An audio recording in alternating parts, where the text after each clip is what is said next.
Mr. President, the following is what happens when you let good cops be cops. And I just want to highlight that before I get into Northern Virginia. This year alone, under President Trump's administration, we've had over 4,000 child victims identified and found. That's a 33% increase from the same time period last year. 33% increase. We've had a seizure of 1,500 kilograms of fentanyl up to this date.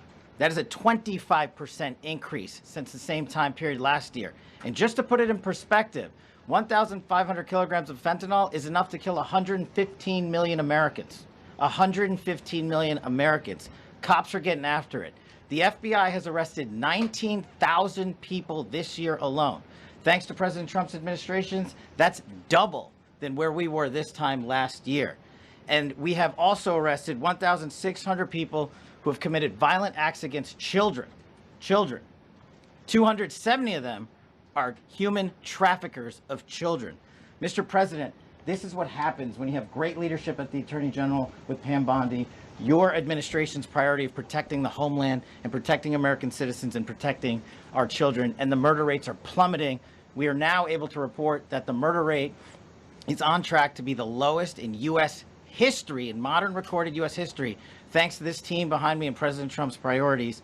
And how do we do it? And what are we going to bring to D.C.? What we did in Northern Virginia, thanks to Terry Cole and Governor Youngkin and the team, we stood up a task force out in my Northern Virginia field office, and we said, let's let good cops be cops. Let's get them the intelligence and what they need, and let's get the red tape out of their way, and let's get DOJ partnered up with us to bring great prosecutions. And that's exactly what we did. In 1 month, we arrested 545 violent felons.